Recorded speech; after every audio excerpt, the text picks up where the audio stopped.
Welcome to the Unitarian Universalist Church of Amherst.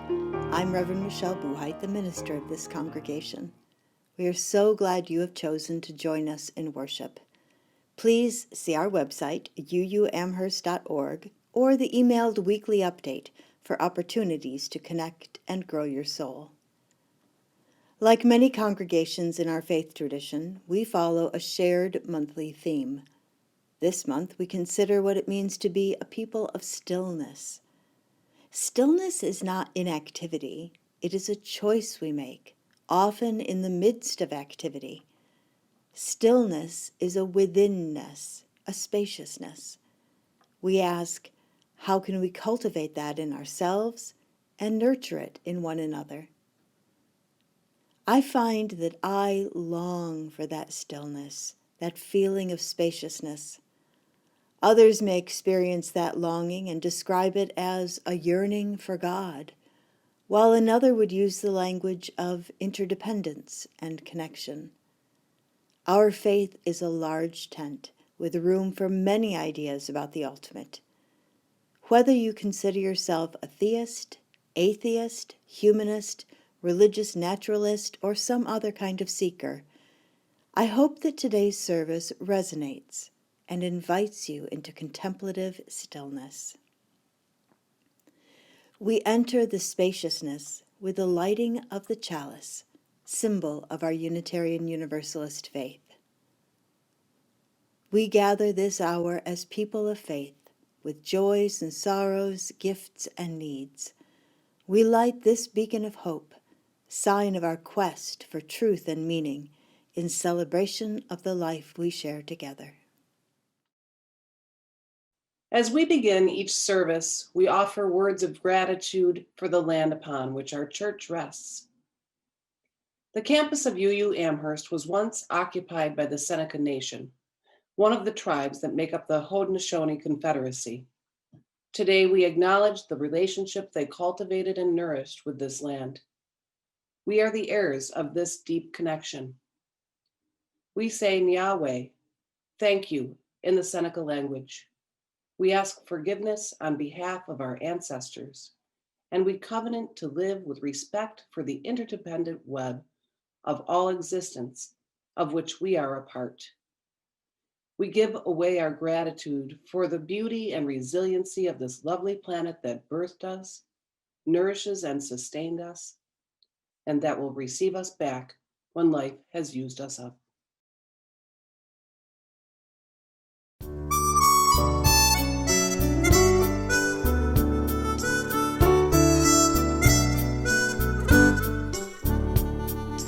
Breathe in, breathe out, breathe in, breathe out, breathe in, breathe out, breathe in,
Each week we include in our worship service a time for all ages.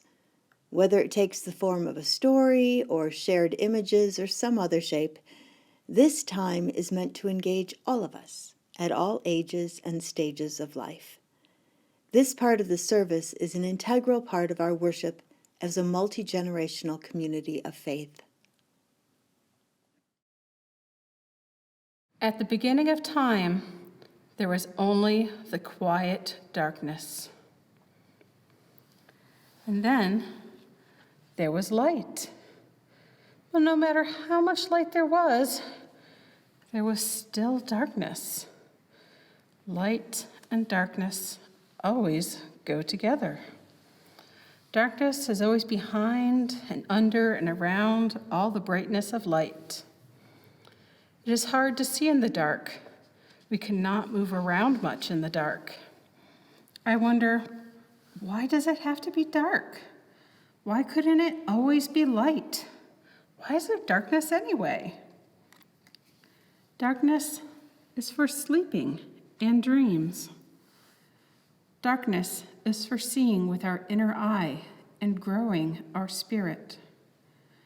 Darkness is for growing our bodies, becoming stronger, braver. Seeds grow in the winter darkness, safe under the ground. Birds grow in darkness, curled up inside their eggs, safe in their nests. Babies grow in the warm darkness, safely snuggled inside their mother's wombs. All creatures, plants, animals, and people need darkness to grow and to rest. It is hard to see with our eyes in the dark, but we can see in another way. We can close our eyes and see with our inner eye, because other things don't get in our way. You can see things in your mind with your inner eye, the kinds of things we see in our dreams. Some dreams are fun and wonderful, but sometimes the things we see with our inner eye or in our dreams are scary. This is one way to learn not to be afraid, by dreaming about the things that scare us. Then when we are awake, we know how to be brave. Dreams and darkness help all of us grow our bodies, our minds, and our hearts. And darkness and dreams help us grow our spirits. You must dream and use your inner eye so your spirit can grow. You're never alone in the dark. Our family is nearby. Maybe we have a pet or a stuffed animal to keep us company. And the spirit of love and mystery that some call God is with us. Darkness is good. Darkness helps us and protects us and comforts us. Darkness can be like a big, wonderful hug. Darkness is like the spirit of mystery and love. God is in the darkness. I wonder, how do you feel in the dark? I wonder, what things do you dream about? I wonder, when do you feel good in the dark? I wonder if you have a stuffed animal or a pet to keep you company in the dark. I wonder who loves you and stays near you in the dark. I wonder what you see with your inner eye. I wonder if you feel the spirit of mystery and love, God in the dark. Darkness is for sleeping and dreams. Darkness is for growing our bodies and becoming stronger and braver. Darkness is for seeing with our inner eye and growing our spirit. Darkness is one place where we can find God. What a lovely, comforting, and challenging story. Too often, darkness is associated with fearfulness and danger. I think it is helpful to remember that all of life begins its growth in darkness. Darkness is for seeing with our inner eye and growing our spirit. Darkness is one place where we can find God. Remember how I said it was a lovely, comforting, and challenging story? For many of us, bringing God into the equation presents a challenge. Whether we bring hurt and reactivity from a previous religious experience, or simply come from a secular place where the concept of God is not part of our worldview, we can have some pretty strong feelings around an apparent assumption that everyone believes in God. Today I want to gently expand our conceptions of God and explore the rich inner world, the darkness from which our lives grow and flow. Let's begin with the God we don't believe in. I don't believe in a God who is distant from creation. I don't believe in a God who keeps score and passes judgment on our thoughts and actions, who plays favorites and condemns those who don't believe to an eternity of suffering and separation. I don't believe in a God who plays fast and loose with the laws of nature, performing magic tricks and stepping into human history to change the course of events. I don't believe in a God who heals some people and lets others die, who rescues some out of poverty or danger and ignores others. I don't believe in a God who grants wishes like a genie or demands obeisance like a tyrant. You probably don't believe in that God either. The term God is misunderstood and misused. Perhaps we should throw it away like a can of tuna that's reached its expiration date. We can come up with a new word to describe the ineffable. We're smart and creative. And actually, we do have quite a few words and phrases that we use in substitution. Words like source, spirit of life and love, the sacred, divine love, the universe, all that is, mystery, to name just a few. These are good and useful words, but I'm not sure we overcome the ambiguous language issue by weaving new words in. It's true, we may not always mean the same thing when we say God, but the word itself is culturally accepted and understood to describe that which is of ultimate importance. It's just up to us to engage in conversation to illuminate what that means to us. So, with that caveat and an understanding of the God we don't believe in, I'm going to live dangerously and use the word God. Please feel free to substitute the words that resonate for you. All language is imperfect when it comes to describing our experience of the ultimate and ineffable. A result of our dualistic thinking, where light is good and dark is bad, is that we reduce God to brightness and light and lose the presence of God in the dark. We see it in our language. People talk of being brought to the light or seeing the light. In paintings, holiness is depicted as a halo, a circle of light that surrounds the subject. St. Paul was temporarily blinded by the light on the road to Damascus, resulting in his conversion. On those occasions when we experience the dark night of the soul with our spirits in anguish, too often we are encouraged to seek the light, keep a gratitude journal, and let go and let God.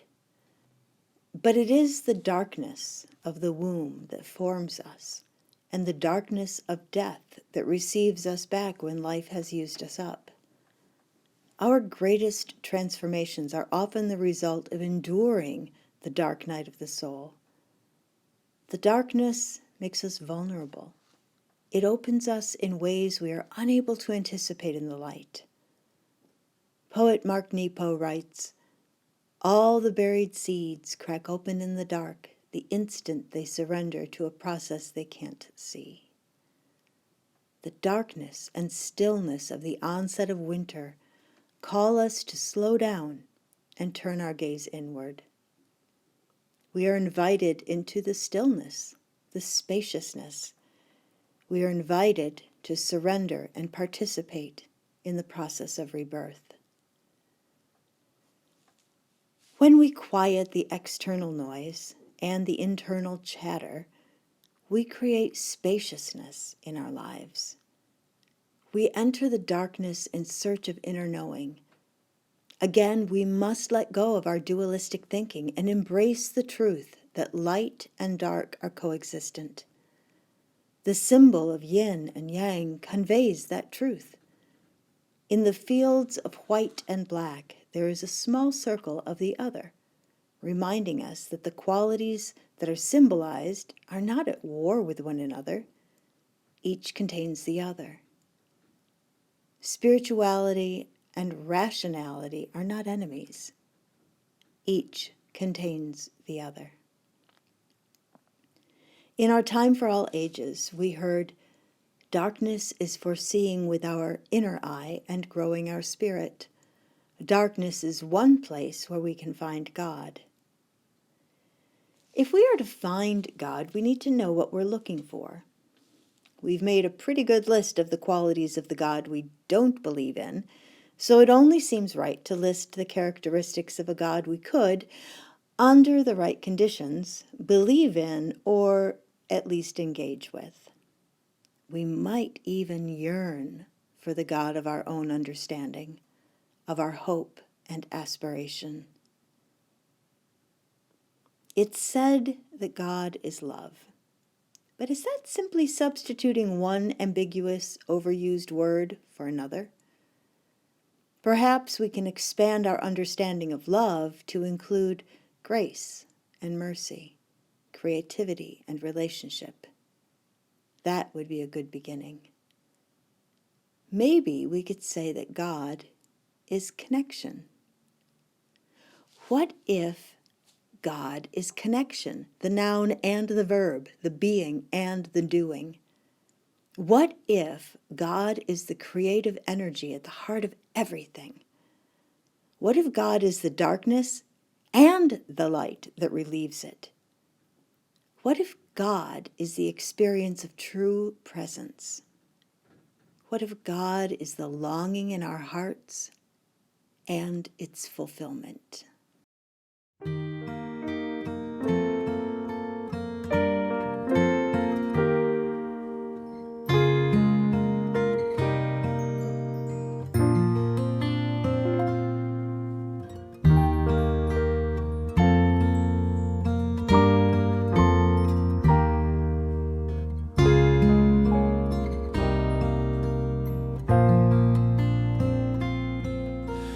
My heart yearns for you, oh God.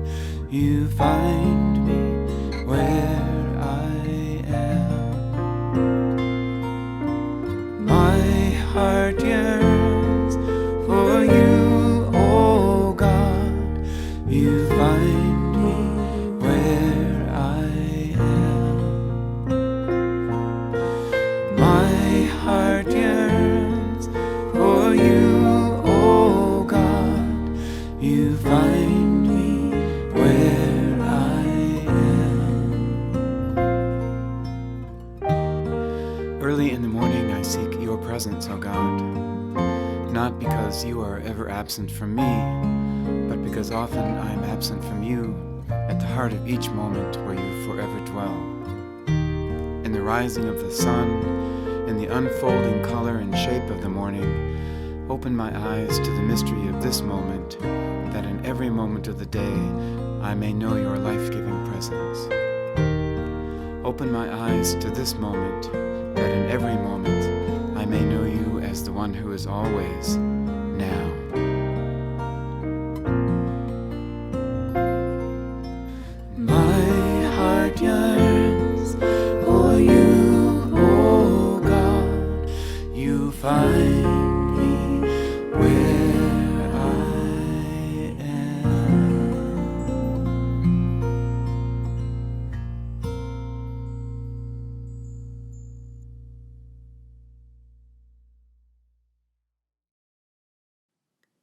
The psalmist wrote, "As the deer pants for water, so I long for you, O God." Let's go back to some of our phrases that represent our expanded vision of God to make this sentiment as inclusive as we can. As the deer pants for water, so I long for the creative energy at the heart of everything. Well, that's pretty inclusive and kind of cool. I can imagine any seeker saying this, whether theist, humanist, or other. I like the sound of longing for the creative energy at the heart of everything. In the psalm, the image of the deer panting for water is meant to convey a strong desire, an actual need for something that is life-sustaining. Perhaps we could substitute the deer panting with the phrase, "My life depends on." My life depends on the darkness and the light that relieves it. My life depends on the experience of true presence. My life depends on the longing in my heart and its fulfillment. Could those statements be true? Can our very lives depend on an experience of true presence? If we can assume that it is our hope and aspiration to live in wholeness with a balance of body, mind, and spirit, then I can see how our lives, depending on an experience of true presence, can be true. I wonder what your life depends on. I am learning that my life depends upon the experience of spaciousness in both inner and outer worlds. I crave wide vistas for mental and spiritual exploration, and I long for more physical space. I have great neighbors, but I'd sure love a little more space between our houses. About 10 acres seems right. But it is the mental and spiritual spaciousness that is most necessary for my wholeness and wellness. It hasn't always been the case. I was raised in a religious tradition that is much more prescriptive than the DIY approach of Unitarian Universalism. For years, those clear definitions and boundaries were a comfort and gave a sense of meaning and direction. When that faith was lost to me as a young adult, I continued to carry wisps of that restriction, something to push against as I explored spiritual vistas that had been previously closed to me. I have spent the past 40 years in spiritual exploration and discovery, trying on ideas and practices, and if they fit, keeping them. If they don't, letting them go. It seems like there is always something to let go, something that was once indispensable and is now more of a distraction. Over the past 5 months of loss and grieving, many of the spiritual practices that once sustained me have become less relevant for me. These months have been a time for diving deeply into darkness, experiencing the womb life of death and rebirth. Letting go of my expectations of what makes up the spiritual life has been the surrender that Mark Nepo suggests. All the buried seeds crack open in the dark the instant they surrender to a process they can't see. The process that cannot be seen is the very essence of the creative energy at the heart of everything, myself included. I have been opening in the dark, surrendering to a process that destroys and creates, weaves and unravels. It has been an illuminating time in the dark. Nepo describes it this way. In nature, we are quietly given countless models of how to give ourselves over to what appears dark and hopeless, but which ultimately is an awakening that is beyond all imagining This moving through the dark into blossom is the threshold to God.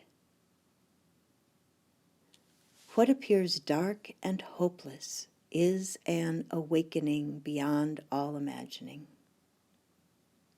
Let me tell you about this awakening in my own life.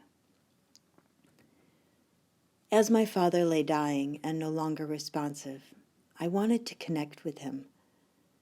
I thought about what might be comforting to him, and I began to sing some of the old hymns and songs from that earlier faith tradition. It suddenly struck me that perhaps I was at a threshold, the turning point that so many who have fallen away from a religious point of view describe when they reconnect to what was, returning home. I was still for a few moments and then asked myself aloud, is this the moment when I fly back to the arms of Jesus? A heartbeat later, I felt like someone had rung a bell inside me. No. That was a home I could not return to. I couldn't return to who I was. Even considering it made me feel those old boundaries closing in. You see, the God I know, the one I've come to trust, is the very definition of spaciousness, the creative energy at the heart of everything. Finally, I felt those last wisps and tendrils from my old life fall away, and with them, the hurt and even bitterness I had nurtured for too long. My life depends on the openness and spaciousness I have found in my spiritual path. Although you and I may journey together, my path is not yours, nor is yours mine. Each of us must undertake our own path based upon our evolving understanding of how we are connected to all of it. Each of us must discover what it is for which we yearn, what our lives depend on. How strange that we yearn for that which we hold in the palm of our hand. Connection with mystery, with the cosmos, with our beloveds. We imagine we are somehow separate, and like children afraid of the dark, create epic tales of our aloneness. It was St. Paul, blinded by the light on the road to Damascus, that declared that nothing can separate us from love, from God. Neither powers nor principalities, neither life nor death, nothing can separate us from the love of God, because we are all connected. All of us are a part of the all of it. We are all connected.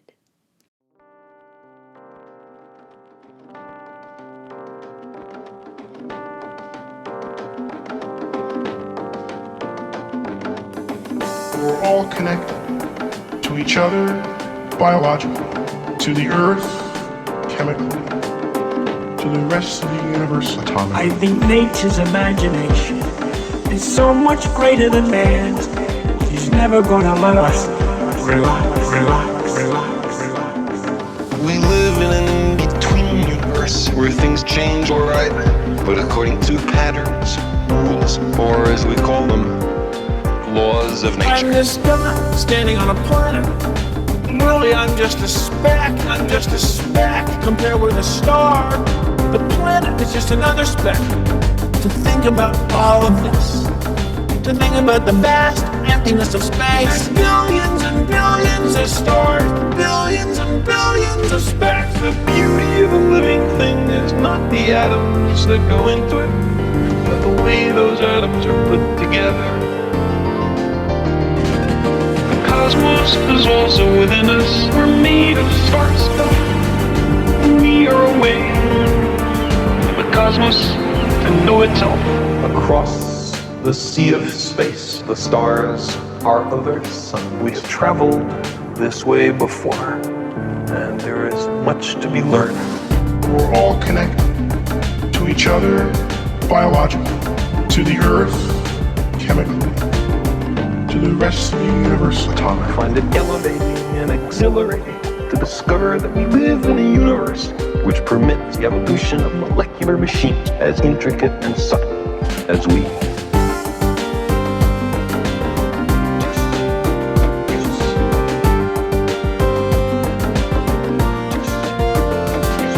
I know that the molecules in my body are traceable to phenomena in the cosmos. That makes me want to grab people in the street and say, have you heard this?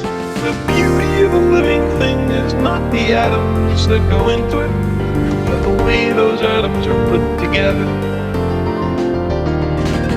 The cosmos is also within us. We're made of star stuff. We are a way for the cosmos to know itself.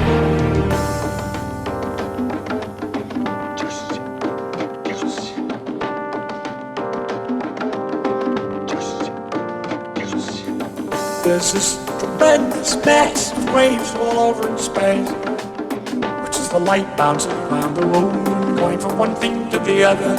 And it's all really there, really there. But you gotta stop and think about it, about the complexity to really get the pleasure. It's all really there, really there. The inconceivable nature of nature.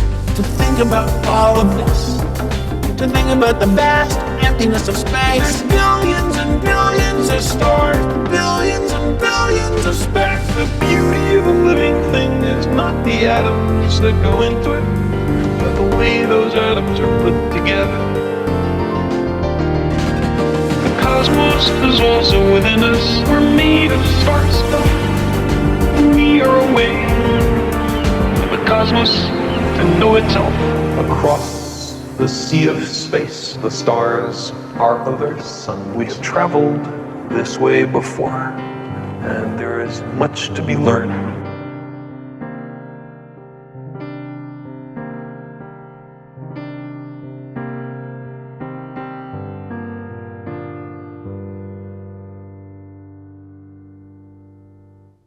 We are all connected. Everything is sacred. Everything is woven into the ultimate, the all that is.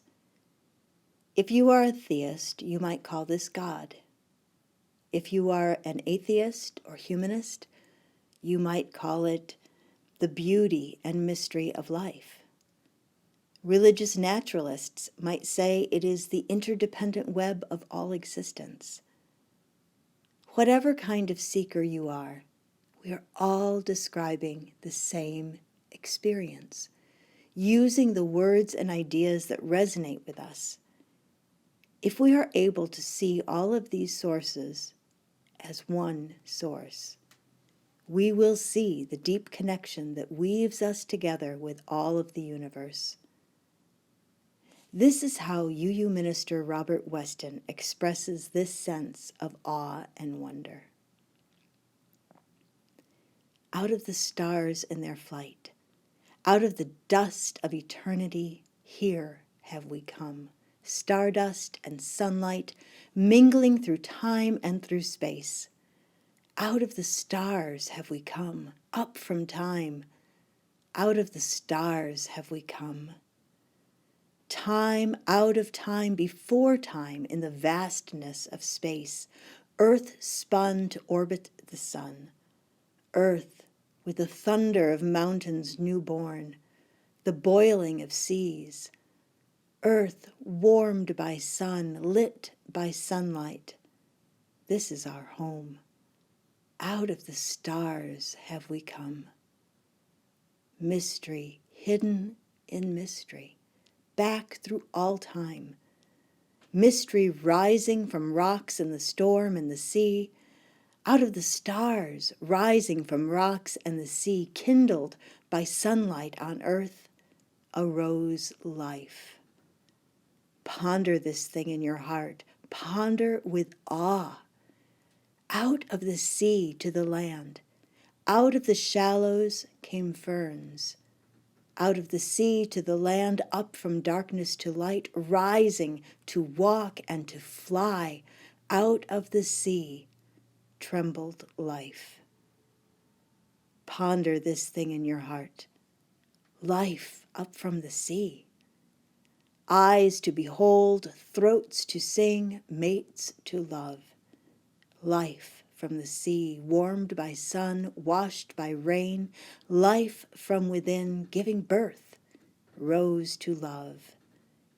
This is the wonder of time. This is the marvel of space. Out of the stars swung the earth. Life upon earth rose to love.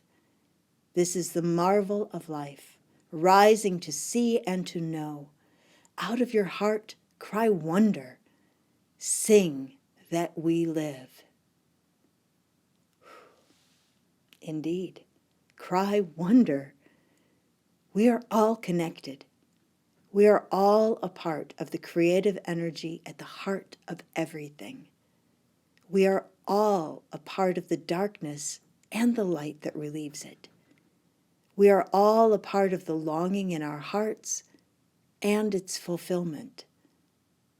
We yearn for God in all these forms.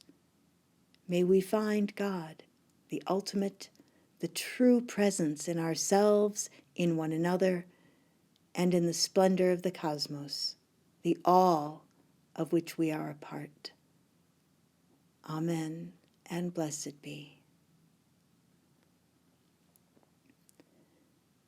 Our closing words come from UU Minister Kathleen McTeague. May the light around us guide our footsteps and hold us fast to the best and most righteous that we seek. May the darkness around us nurture our dreams and give us rest so that we may give ourselves to the work of the world. Let us seek to remember the wholeness of our lives, the weaving of light and shadow in this great and astonishing dance in which we move.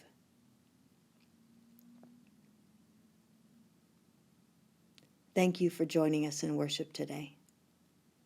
Please see the credits at the end of this service for information about the music and other worship elements. And do take a moment to visit our website, uuamherst.org, and click on the giving link, or text your gift to 833-987-1968. We close this time of worship by extinguishing our chalice. We extinguish this flame, but not the light of truth, the warmth of community, or the fire of commitment. These we carry in our hearts until we are together again. Travel light and travel easy, till I see you once again. Travel light and travel easy, and remember I'm your friend. Life is short, and we do not have much time to gladden the hearts of those who travel with us. So be swift to love, and make haste to be kind. Amen.